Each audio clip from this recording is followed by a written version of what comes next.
Hi, this is Dr. Ben Morrill. Welcome to episode 59 of Reptile Genetics Weekly. It's been very busy lately. Lots going on. I'm glad to have you here and get to give you another cool announcement, another test we have available starting today. And looks like we'll continue to have some other new tests available here pretty quick. So fun times, very exciting. But to begin with, we have updates for samples and results going out. So we have, as we've been saying for a while now, fast tests going out every day. And then sex determination, we're having those results go out. It's still pretty solid 3 to 5 business days. So most of the time within a week of when we get it, you're going to get your results. And that's for colubrid or for ball python. And then the panel tests, we just had results go out last week. And so the next panel tests will be another couple weeks out. We'll have a whole bunch of those coming in again. But that's it for updates. We'll get to the fun stuff. Kayla, how are you doing? Hey, Ben, I'm doing good. You can expect some sex determination tests for colubrids coming from me soon. My little baby rat snakes are finally starting to shed. One decided to dunk the whole thing in his water, so I'm going to have the fun experience of getting the world's tiniest scale clip, but we're going to do it.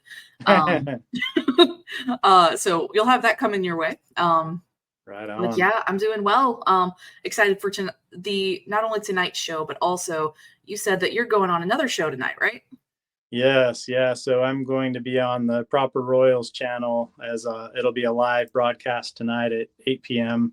Eastern. So if you're watching this episode right when it comes out at 7 p.m., 1 hour later, we'll have another one. I'll be on the one with Proper Royals with Adam, and Charlie from Gray Rider will be on there as well. And we'll be answering all kinds of genetic testing, reptile genetic testing, shed testing questions. So that'll be fun and interesting. And there'll probably be a lively chat going as well. And I look forward to hearing people's questions and being able to get other points of view will be a fun experience. So I'm looking forward to it. Same here. I know that'll be a really cool one because both of the commercial shed testing companies will be there talking. Well, the figureheads of it, you and Charlie. And Charlie will be there for it. So that'll be really cool. I hope there's a lot of good questions answered. Yeah. But I think our most not ready for that yet.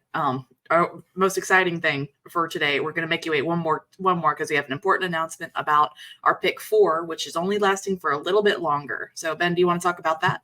Yep, you only have through the month of May, so you got 2 or 3 more days. Yep. So if you want to do any pick 4s, now is the time.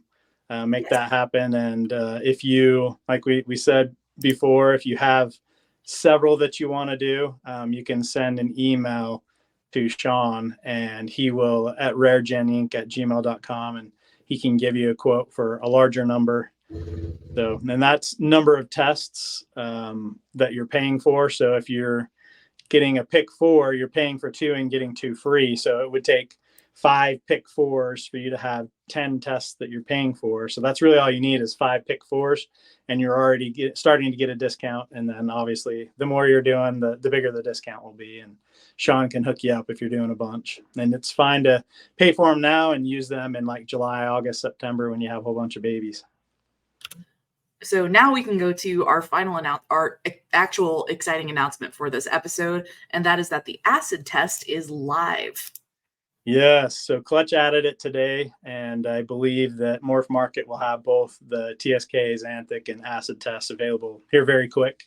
Nice. But yeah, we do have a working acid test. Very excited about that, and we'll be able to find out a few people that have possible super acids, and now we'll have a way to be able to confirm that or deny, so people can know for sure. So that's been nice with leopard. We've had several people use the leopard test to find out if a breeder is super leopard or not. So that'll be cool. And there's other really cool, interesting things about acid and how it relates to another cool morph that we have a test for. And we talk about that in this cool conversation I had with Dr. Travis Wyman and Dale Richards from Constricted Reptiles. Yes. And we had to do it over the weekend, and during that time Kayla is very busy. She's got crazy hours on the weekend for her other job, and so we recorded that, and Kayla's gonna very, very nice of her to work through adding some pictures to that if she can and make that it was a really, really fun conversation, a test that we've been working on for a while. And so excited to have that be available. Definitely. We'll go ahead and play that now. So you guys enjoy the conversation between these three. It's a lot of really good talk about acid. Y'all enjoy, and we'll see you for the outro. Alrighty. Well, so today I have Dale with Constricted Reptiles and Dr. Travis Wyman's here with us again. So the cool thing this week we have to announce is we do have an acid test that's working. So there's also some interesting things about acid and its relation to red stripe. And so we've got several things to talk about. First of all, because the two of you have done quite a bit with acid, but then also talk a little bit about some linkage, some of the stuff we talked a little bit about in our back to school episodes about banana and the sex determining region and the sex chromosome of ball pythons. And so anyway, we'll have several things to talk about. I'm pretty excited to have another test working. And so I guess I think, Dale, you probably started working with acid fairly early on, didn't you? Yeah, I don't remember exactly what year it was, but it was. I think Dale and I both got some of the first animals that Josh released. Yeah. Right on. And if I remember the story right, love to have Josh come on sometime and talk more about it. But he was just searching Morph Market or somewhere online looking for weird looking ball pythons and saw that one and just kind of worked it for several years. Does that sound right? Yep, pretty much. Yeah. He was always looking for a dinker. So yeah, he was looking for a dinker. He found that one. The guy said, won't eat for me, won't breed for me, so I'll give it to you cheap because I just don't want it around here anymore. Josh took it, and I think he said like he got it home, threw a rat in there, and it took the rat immediately. And so he laughed that apparently it does eat, and yeah, he was off to the races. And it obviously meant to be, I guess. What was that, Dale? I said, and it obviously bred. So yeah, crazy. So how long into the how long had Josh been working with it when you two got acids? Probably at least 3 years, right? 2 years, maybe 3. Yeah, I want to say it was 3, maybe 4 years. Yeah, I know he did enough to prove it out, to make some simple combos. Yep. Yeah, started plugging it into stuff to show people what it could actually do. Just simple stuff, like you said, pastel and Mojave and just all your base genes, which is mostly what we had back then. So yeah, I remember some cool acid clown stuff, and he did some albino stuff too, if I remember right. Yeah, he's still doing the albino or the Candino stuff. So that's nice with the darkening gene for sure. Yeah, I have one of his original albino acids, and she is probably the highest contrast albino I have ever had. Nice. And how old is she then? She's old. I mean, I want to say she's 9 or maybe 10. Wow. Dang. Yeah. That's cool. So what has been your favorite acid combo? What do you think it goes the best with so far? I like it in clown. I mean, I like it in everything, but the clown, I like the Ultramel stuff a lot. I have liked the Ultramel stuff that I have seen, but I'm kind of with Josh in the Candino albino department. I really like how the contrast gets turned up with them and how it tweaks out the pattern some. I also just really like it with dark genes, but again, that's probably because my mind thinks, and then I can turn that albino. So like I've got an acid blackhead, black pastel that's just crazy. One of the original animals I got from Josh was an acid black pastel, and she's just all kinds of awesome with her contrast and her tweaked out pattern and stuff. Cool. Yeah, definitely goes awesome with the dark genes. I have no albino left. Well, I'll take that back. I got one albino clown female left, but I don't use her for albino. So, and I do lavender, but I have not put it in lavender at all, weirdly enough. So. And I have also started playing with, I started playing with it way back in Genetic Stripe, and I really like the stuff that it does with Genetic Stripe. Yeah. Yeah, I find that my girl finally went this year, so hopefully I'll have some G-Stripe, Acid, Het Clowns finally. She should have gone like 3 years ago, but... That was the combo I was going to ask you specifically about. I remember talking to you at a reptile show a couple years ago, and you were saying you're going for that. I was probably breeding that girl then. She just hasn't. She has not been helpful, huh? No, she's plenty big and like just didn't go. So interesting. It's always the one you want to go the most that wants to be stubborn on you. Yeah. Yes. It's the last one out of the egg, the smallest one, the last one to eat, the last one to breed. Yeah, and I have a possibility of I bred a Fire Desert Ghost double het G-Stripe clown to the Black Acid clown, and she ovulated the other day, so probably have to test those to find out if they're het for the G-Stripe part, but so cool. Very cool. So and obviously I think most people that are into ball python morphs have heard, the thing with acid and confusion. Are they similar or the same or whatever? What about with leopard? Did anyone worry or wonder about that at first? I think in the very beginning, yeah. Josh got a lot of, I guess, flack from people on the Bush League boards saying that all he was doing was trying to drive out another leopard, and it was just the same as leopard. And Josh insisted that it wasn't, and he I know that at some point he got real sick and tired of people telling him that it was just another leopard. That's when, and obviously it proved not to be. Yeah, that's when he started putting out all the combos, because I think he even offered it to Justin early on, and Justin's like, it looks a lot like a leopard. So yeah, and then little do we know how cool leopard and acid even crazier. Yeah, they're pretty different looking when you stack them versus how they do look similar, just more granity, I think, but and a little wilder. So yeah, they have a passing resemblance, but once you get past that passing resemblance, there's a lot of difference going on there. Yeah, for sure. Yeah, there's definitely now that we have a test for both, they're definitely in different chromosomes, different things, but it is interesting that, at least my understanding, the little bit that's been tried to make a super acid, it seems like it's a similar case with the leopards. The leopard, we have tested multiple possible super leopards and have gotten results where we do have super leopards. We can see that with the genetic test. And I've asked both of you about possible super acids, and at some point, hopefully we'll find one or two that are still kicking around somewhere to test. But it's kind of interesting. They have a resemblance, and then they also have that in common where, as long as there is a super form for the acid, it's indistinguishable from the normal acid. Yeah. I don't know that a lot of people have tried for it.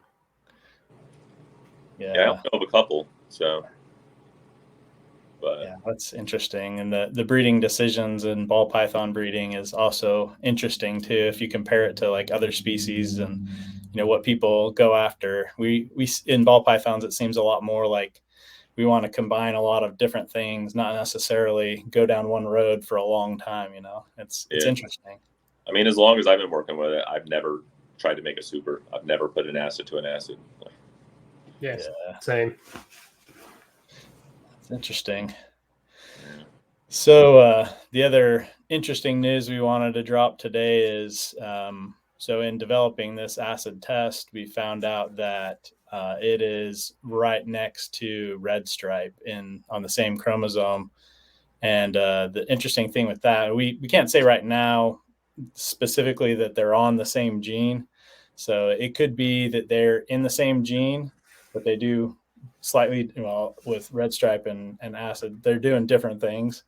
But it's also possible they could be two different genes that just happen to be close by each other. And over time, we'll do more research and we'll figure that out. But the interesting part with that what I talked about at the beginning, with linkage, and I'll let Travis talk about this some as well, but there's I would say a fairly high probability with how close red stripe and acid are to each other that they are going to act like a super, even if they're not necessarily on the same gene. They're close enough that if you breed an acid red stripe to a normal, you'll likely get all either acids or red stripes and not get any that are acid red stripe in one animal. And I've reached out and talked to people that I thought would possibly have done an acid red stripe or a confusion red stripe breeding. And so far I've only heard of one, and it was a small clutch, and it was just like I just described. They got all either acid. Actually, in that case, I think it was a confusion. They either got confusion or red stripe. They didn't get any confusion red stripes. So any of you watching this, listening to this, if you know someone that's done that kind of a breeding, I'd be very interested in hearing those results. And that's something will be fun to see how that plays out. Yeah, it's pretty unexpected. I don't know if you saw Justin's video the other day, but he'll be breeding that one, I assume. He just showed a male ultramel confusion red stripe, something else maybe. Oh, good. But he said it was a year old, so. And it's a male, or you don't know? It's a male. It is a male? Cool. Yeah. I have great. I have a genetic stripe acid pastel red, and he's probably good to go. So I can. Okay, so yours was a male then. Yeah. I have a male and I have a female. The female, she's still got a little bit of growing to do, but the male, the female's 2 years, and I don't push any of my animals because I'm just not in it to push anything. So I've just been letting her slow grow. But the male, he's probably big enough to go this coming season. So I just need to figure out what to put him to. Cool. Yeah, I'll be very interested to see if that plays out. That's definitely how it looks, what I'm seeing on the chromosome, but it's always nice to know for sure from breeding. And we talked a little bit previously about monsoon and albino / candy toffee being a similar situation, where what we see right now, it looks like they're close enough. There might be some linkage there too that would make it a little difficult to make an albino monsoon or a candy monsoon. But we'll just have to see over time as people do the breedings if that plays out. Pretty sure Josh is working on that project. He is. Because when I talked to him the other days, he had, I think, seen the video, and he said something about that. So, has he gotten very far in that project? I think he's breeding a het, right? Male or something. He's got a het. Is it a het Candino pos? No, it's a het. Crap! What the hell does he have? I think it's a het Candino pos het monsoon, but I may have that backwards. Yeah, I'm not sure. I just know it's working some of that project. Yeah, I talked to, I think it was Corey Woods that I saw. He had some either monsoon, posset candy, or candy, posset monsoon, and talked with him a little bit about it. And he, wasn't far enough into the project to have done any breedings that would really give any, say in that yet. There was at least one or two other people in the U.S. that I reached out to. I didn't hear back from yet, but yeah, that's another one. It'll just kind of be interesting to see how that plays out. Does the proximity of monsoon and albino, is it similar?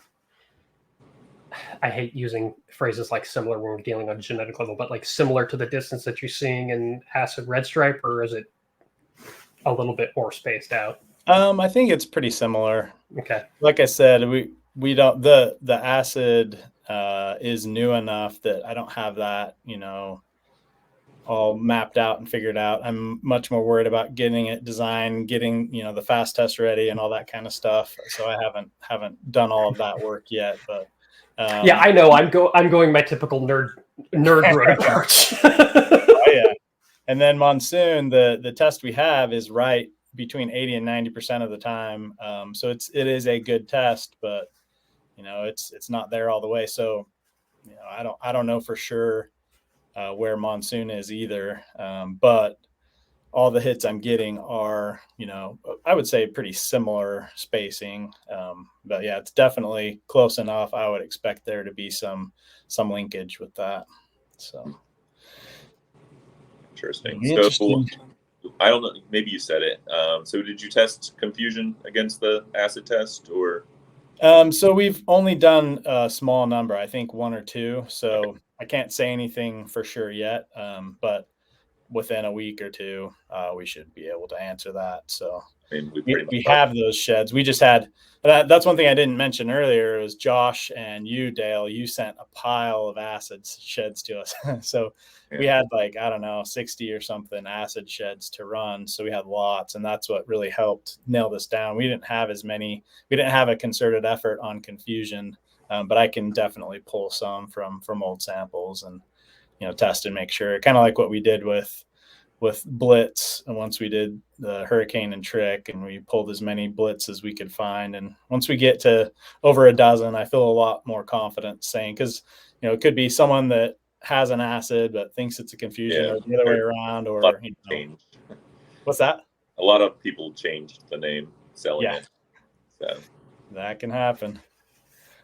But yeah, we should have a pretty solid answer on that, and maybe in next week's episode. Nice. Yeah. So one other thing I wanted to mention too, as we're learning all this stuff, it's kind of interesting. All of this is falling in the same little region for this episode today, with red stripe being right there by acid. But with red stripe, and this is also kind of linking to last week's episode where we talked about special, and now we've seen there's at least one other line of special that tests negative for the special test we have right now. And there's maybe even 2 other lines, just whether NOCO and TCR are identical or not, which we don't know yet. But what we're finding with red stripe is there are some specific offspring from specific males that it doesn't seem like our test is picking up the ones that look like they are red stripe. So some of you, will have talked with us in messages and stuff, but just wanted to let people know we are updating the red stripe test. So if you've run a red stripe and it's been negative and you really feel confident that it is a red stripe, we'll update that test in the next, hopefully it'll only take me a couple of weeks to get it, so that it's calling ones from these other lines where we know there are animals that multiple people look at it and say, yes, that looks like a red stripe, but your test is saying negative. So we're working to fix those lines. And if we get it to where it's picking up those positives properly, then we will very happily rerun people's tests and get those final answers. Because that's the other hard thing with a gene like red stripe, mutation like red stripe, is that's part of it, is like sometimes it's kind of hard to know for sure if it's a red stripe. And so that also makes it difficult for us when we're designing the test, because if some of the sheds people gave us labeled as red stripe actually aren't, and we're telling the software, hey, these are for sure red stripes, that can muddy the waters. So it's just like we saw with yellow belly and with ultramel, where there's multiple mutations. Then we're seeing it with Barnhart black pastel, and we're seeing it in special. Now it's looking like that might be what's going on with red stripe. So it's kind of we get into it, do the best we can, and learn more. And thankfully for all of you watching this that send in tests, especially the ones that help the most are people that buy panels and they feel very confident they weren't questioning red stripe. They knew it was a red stripe, and they pay for a panel, and then it says negative for red stripe, and they reach out to us and say, hey, this definitely looks like a red stripe, but your test is negative. That's what helps us be able to update that test, make it better. And we can't know until we start running a bunch of samples. If it's not in that first 100 or so, and the red stripe tests seem to do well for a while, but there do seem to be specific lines from males where we're not picking up the red stripes. So we're cleaning it up. Odd, because to the best of my knowledge, red stripe only has the Outback lineage. I've never heard of anybody bringing in another animal that they thought was red stripe. Yeah, I don't know. It's also possible that the test that we're using right now is not the causal mutation, and it's a little farther out. And Possibly. in some lines, it's gotten segregated away. So, that's really the a lot of the tests we do. They're on a very high correlation. When we run at least 100 samples, it's 100% correlation. So it is possible that we move that test where it's a little closer to the causal mutation, or get the causal mutation and then this goes away. But the other possibility is that there are two different mutations and we're only testing for one of them. And we don't know that for sure yet. But in the next couple of weeks, I have 3 different designs that look really like they're going to be promising. And next week, I should get data back on a whole bunch that I've run, and specifically ones that, to the breeders, multiple people looking at the pictures, this for sure looks like a red stripe, but it's testing negative. So if it cleans those up, then I'll be pretty happy. But anyway, I know from like the customer's standpoint, it's a frustrating thing. But we're honestly just doing the best we can testing. And as soon as we hear of a problem, I put a whole bunch of work in to get that fixed. And so if you've been wondering about a red stripe result, we will hopefully have an answer in the next couple of weeks. And like I said, we'll happily rerun that and get an updated result for you. Part of the fun.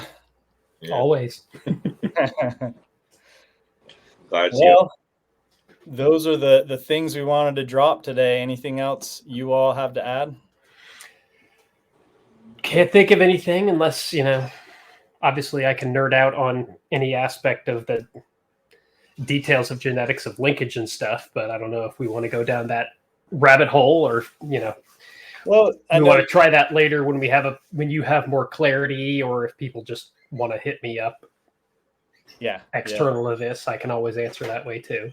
I know you've thought about it a lot and you were thinking of some images that you could use to show that. So yeah, maybe we'll see if there's a bunch of questions in this video, then we'll maybe have to do another one, and certainly refer people to that banana video. But it is very similar to where if you have a male banana and you want to produce a female banana, it's not going to be half the bananas you produce are female.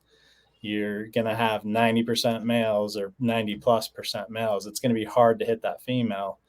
Well, it's kind of the similar way in this case. If red stripe and acid are that close to each other, for you to use a red stripe acid in a breeding and get a red stripe acid in the offspring, there may have to be a crossover event in that small space, and which is really unlikely. So. Yeah. I mean, like the best quick analogy that I can think of is like if you live in LA, if you're on opposite sides of LA and there's an earthquake, there's a real good chance that earthquake is going to happen between your house and the house of somebody who lives on the other side of the city. But if you live next door to somebody, the odds of the earthquake happening so that it lands right next to your house and splits your house away from their house are really, really, really, really low. And that's where you need to have that break, essentially, is between those two houses on the same street in the same neighborhood. Yep. And without that break, if the adult has one chromosome with red stripe on it, one chromosome with acid on it, it's always, so they're all break. It's always just going to give one or the other to every baby. There has to be that break in between, a crossover event, so that both the red stripe and the acid are on the same chromosome to pass to an offspring. And that's exactly what Travis was just saying. If they're right close to each other, the chance of a crossover event happening right, at the right spot in between them to cause both of them to be on one chromosome. And that would be in one gamete, which then would have to be the one that actually leads to the birth of an offspring. So it's not very likely. So with them being that close, would that mean that they're actually like in the same complex, or would that just mean that they're close enough to almost act like they are? That's a great question. And with this is one of those eternal argument questions in the fundamentals of genetics. If they weren't like 100% in the same complex, they just did it most of the time, there would be that like 1% possibility of making, say, a super red stripe acid. Yes. Maybe. Yeah. And like Ben was talking about with banana, where, you've got a male maker and it almost always acts like a male maker because the sex chromosome or the sex gene and the banana gene are really close together and they move together almost all of the time. It'd be the same thing with the acid and red stripe. Is if you did get lucky and end up with acid and red stripe on the same chromosome, then from that point on, that animal would most likely continue to move those along the same. So you could, if you got lucky and you had one where acid and red stripe were together and you bred that to another red stripe, you could get an acid super red and it would go from there. But first, you've got to hit those really good odds where the earthquake happens between your house and your neighbor's house. And that's the tough thing to have happen. And then the other cool thing, if you were able to produce that animal, so it has red stripe and acid on the same chromosome, when you breed that to a normal, you would get just acid red stripes or normals. You wouldn't get just one or the other. It would be completely different breeding than if you have an acid red stripe where they're on different chromosomes. You would get only acids or red stripes, but never an acid red stripe. So it makes it very different. And it could be very confusing if we didn't know that and someone actually produced one. Like all of a sudden I'm producing normals from this acid red stripe where every other acid red stripe is giving me only acids or red stripes. But that would be the reason why, because that crossover happens. All of a sudden you go from having one on each chromosome to having both on one chromosome, and then your breeding results are going to be very different. So, and that's how we would definitively know that it's two separate genes that are just really close together and not the two different flavors of the same gene, like we have with albino and candino. Like with albino and candino, you're not going to break those two. There's not going to be a linkage event that joins those up, and they're extremely close together. Yeah, you're in the same room in the same house, and you're sitting on the sofa next to your wife, and the earthquake is not going to come and split you down the sofa from your wife. It doesn't happen at that narrow of a resolution. Yeah, so that is the question we don't know yet is red stripe and acid, are they mutations in the same gene, or are they mutations in two different genes that happen to be close? And close could be, on the same street, in the same neighborhood, in the same city. Like those are all still pretty close.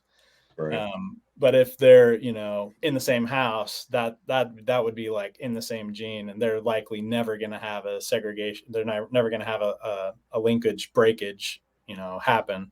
So, but yeah, that's what we'll have to figure out in the next little bit. We'll have to do some more digging to figure out if they are actually in the same gene or if they're in two separate genes. And in looking, red stripe isn't one I've followed a lot, and so I haven't seen a lot of red stripe combos myself. But from what I've heard, I guess that interaction between red stripe and acid is pretty substantial. Yes. Is it kind of similar to like Enchi and black pastel kind of a? I don't know. I haven't seen a ton. That would be another thing. Like if it really amps things up more than expected, it does amp things up a lot, but at the same time, I would say that like a red striped leopard amps things up a lot. If you just see that as a base level kind of mutation, so it's not radically different than things that we have seen, but just sometimes you see really crazy things that aren't, like a blackhead spider. I mean, oops, I got a normal. Yeah. What were you gonna say, Dale? I don't know. But something like cypress and red stripe you would have thought they'd have been allelic, right? I mean, but they weren't. Or even GHI and Mojave, like from that type of reaction, you would think. But yeah, that's very true. yeah. Yep. So we just got to do more research. We'll get at it. Well, since we don't have Kayla on here, maybe give you guys a couple seconds, let people know where to find you and reach out to you, especially if you have acid questions or if you have linkage disequilibrium questions. Travis, how do they get you? And then Dale as well. Obviously, you can hit me on Facebook, Travis Wyman. Caveat that I always throw out: I am not the motocross racer. Don't send messages to him. I'm sure that he is not at all interested. I could be wrong, but I'm sure he's probably not. You get a different linkage answer from him. Yes. You can also find me on Instagram. I'm snakes_n_bakes. So snakes and bakes. And you can email me asplundii@gmail. Right on. All right. How about you, Dale? Morph Market, Constricted Reptiles, Instagram, Constricted Reptiles, Facebook, Constricted Reptiles. Probably the most active on as far as the Facebook and Instagram. Instagram by far. My Instagram is kind of linked to the Facebook part. And as far as the people, I get friend requests all the time. I don't even look at my actual regular Facebook. So. Right on. And you at least did lots of shows. Are you still going to several shows? Yeah, I still do a decent amount of shows. I do all the Tampa, Orlando, Jacksonville, Daytona. Been doing the it was Arlington, now Dallas show. Occasionally still Raleigh. I'll be in the next Charlotte.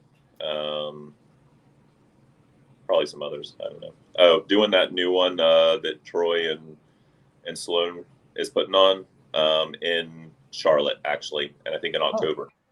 So the All-American Plant and Reptile Expo, I believe is what it's called. Okay, cool. Yeah. Yep. Right on. Well, if you can catch Travis or Dale at a show, definitely say hi and talk with them. They're both fun to talk with, that's for sure. Yeah, we'll, like I said, probably have another announcement as far as confusion goes in another week or two at the most, I hope, and more red stripe stuff as well. So nice. Lots more coming. Excellent. Awesome. All right. Well, thanks again for coming on. No worries. Thank you. That was an awesome interview. Yes. Thank you, Dale and Travis. That was a fun conversation and a fun mutation, a cool story. And hopefully at some time we can have Josh on too to fill in more of the detail of how it started. And he put a lot of work into figuring out what all acid will do and with various things. And it'd be fun to have him give that conversation too. But thanks once again, Travis and Dale. It was really nice of you to come on. Definitely. And so with that being said, I think we're good to go today. So thanks again for tuning in. Be sure to catch at 8:00. So probably soon after this video drops, the Proper Royals video that we mentioned at the beginning of this episode. Ben will be there too. So got anything else, Ben? That's it. Awesome. All right. Thank you guys. Outro. We'll see you next week. And outro in 3, 2, 1.